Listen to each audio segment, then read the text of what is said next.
السلام عليكم، ازيكم حبايبي؟ يا رب تكونوا بخير.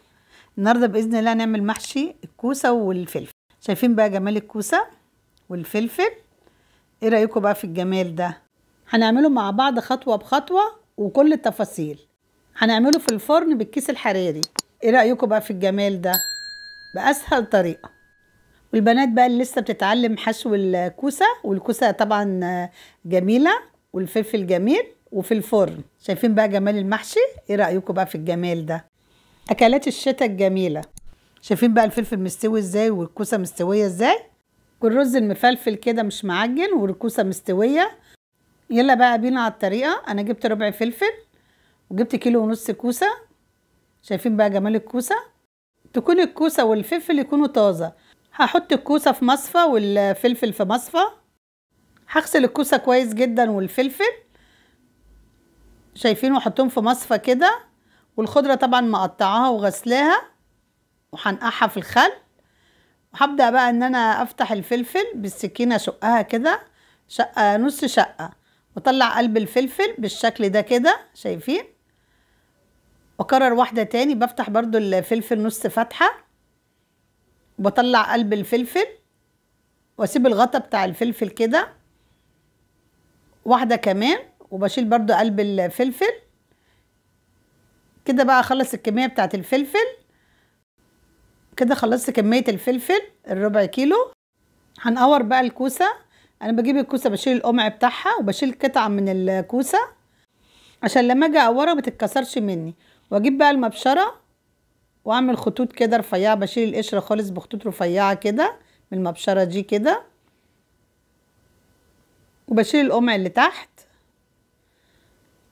اخلص برضو الكمية بنفس الطريقة. بشيل القمع الكوسة وبشيل قطعة من الكوسة وبحكها كده عشان تديني خطوط كده رفيعة، تدي منظر حلو قوي في الكوسة. وبشيل القمع اللي تحت ده وبكرر نفس الخطوات للكوسة.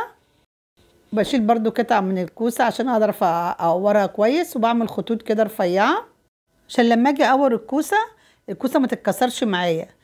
حبايبي اللي ما بيعرفوش يقوروا الكوسة بتتكسر معاهم، الطريقة دي كويسة جدا لتقوير الكوسة عشان المقورة بتاعت الكوسة تقدر تخش في الكوسة واقورها كويس من غير تكسير.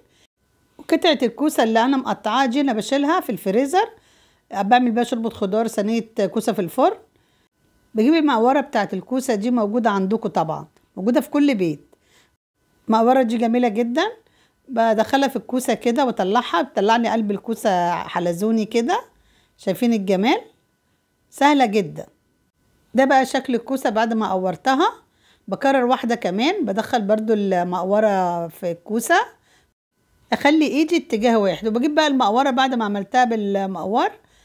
شايفين بقى الكوسة بعد ما بقورها بكرر واحدة كمان، ايدي برضو اتجاه واحد. حبايبي بقى العرايس اللي ما بيعرفوش يقوروا الكوسة، الطريقة دي جميلة جدا، اتمنى تجربوها. وبرضو بعملها بالمقور. ده شكلها بعد ما قورتها. في طريقة تانية، انا بقيس الكوساية بالمقوار وأقيسها كده وبقورها برضو، بعملها بالمقوار.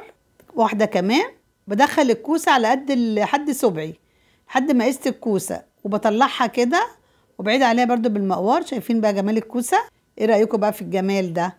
مفيش كوسة فيهم مكسورة كده. بقى تقوير الكوسة مظبوط كده. قلب الكوسة ده انا ما برموش. ممكن نعملها كفتة او ممكن نعملها عجة، تبقى جميلة جدا.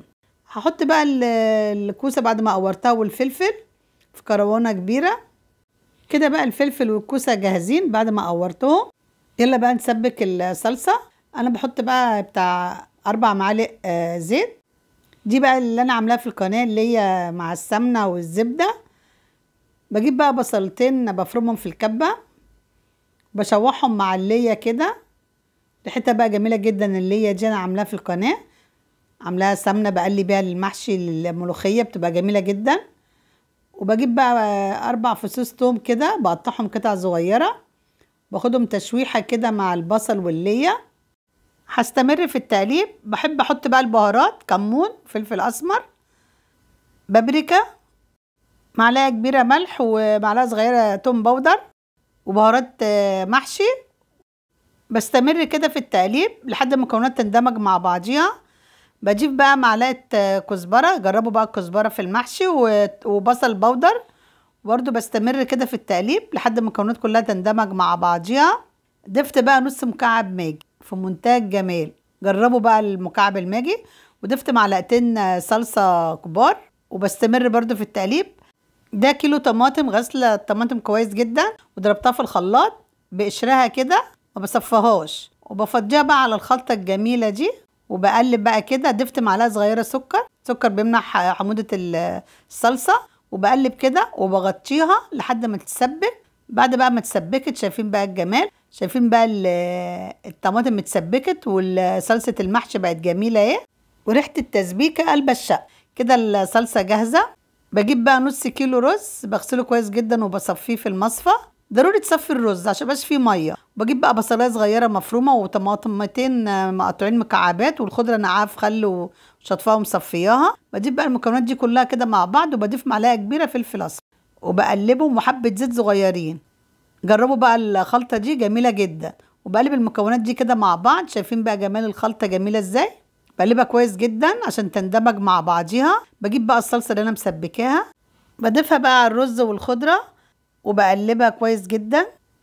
شايفين بقى جمال الصلصه بعد ما اتسبكت مع المكونات دي كده ريحتها جميله جدا. وبقلبها بقى كده كلها مع بعض لحد المكونات برضو تندمج مع بعضها والصلصه تندمج مع الرز. شايفين بقى الخلطه الجباره دي. ايه رايكم بقى في الخلطه الجباره دي؟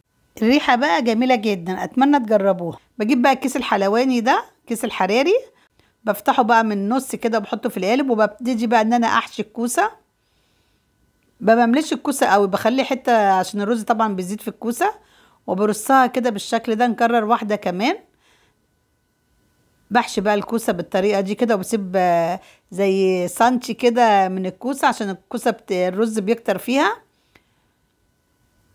وبستمر كده في الحشو. بجيب بقى فلفل وبرده بحشيه. شايفين بقى الفلفل بقى وجماله والغطا بتاعه اهو. وبرص برده في القالب كده. جربوا بقى المحشي في الكيس الحراري جميل جدا والله من غير حلفان. المحشي بالطريقه دي جميله جدا في الكيس الحراري. اتمنى تجربوها. وبستمر بقى في ان انا احشي الكوسه والفلفل. اخلص الكميه كلها بنفس طريقه الحشو. شايفين بقى الفلفل والكوسه جمال ازاي والمقاس حلو طبعا للكوسه كده. كده بقى خلصت كميه الكوسه والفلفل. بجيب زي كوبايه كبيره كده شوربه. اي شوربه موجوده عندك. انا عملت لها شوربه فراخ. بلف بقى الكيس الحراري كويس جدا واجيب ورق فويل وبلف برضو القالب كويس جدا كده عشان طبعا البخار يسويها والكيس الحراري كده كده هيسويها. بدخلها بقى الفرن على درجه حراره 180. بصراحه هي خدت معايا نص ساعه ما غابتش كتير في الفرن عشان الكيس الحراري. واول ما استوت طلعتها بقى من الفرن. شايفين بقى الجمال وريحه المحشي بقى جميله جدا وخطيره. ايه رايكم بقى في جمال الكوسه دي؟ اكله لذيذه جدا. اتمنى تجربوها بنفس الطريقه وبنفس المقادير. وانا واثقه ومتاكده ان شاء الله ان هو يعجبكم وتقولوا لي ايه رايكم في التعليقات. شايفين بقى جمال الكوسه والفلفل. ايه رايكم بقى؟ ومستويه والرز مش طالع منها والفلفل برضو نفس الطريقه. شايفين بقى جمال الفلفل والكوسه. اتمنى مشاهده الفيديو للاخر عشان تستفادوا منه ما يفوتكمش حاجه منه. ولو حضراتكم استفدتوا من الفيديو يا ريت لايك وشير للفيديو. ودي قناتي مطبخ سومة واسهل الاكلات. اتمنى الاشتراك في القناه وتفعيل الجرس ليوصلكم كل جديد. ايه رايكم بقى في المحشي الجميل ده وتسبيكته بقى اللي قلبه الشقه؟ شايفين بقى الفلفل والكوسه جمال ازاي والفلفل والكوسه مظبوطين ومش مهريين وريحته بقى وطعمه بقى جميل جدا. اتمنى تجربوه. اكله الشتاء الجميله دي. تعالوا بقى ندوق الكوسه الجميله دي والفلفل. شايفين بقى الجمال لما قطعت الكوسه مستويه ازاي والفلفل برضو الرز فيه مفلفل كده وجميل. اتفضلوا معايا بقى حبايبي. وده بقى الشكل النهائي للمحشي الفلفل والكوسه. وبألف هنا عليكم يا حبايبي.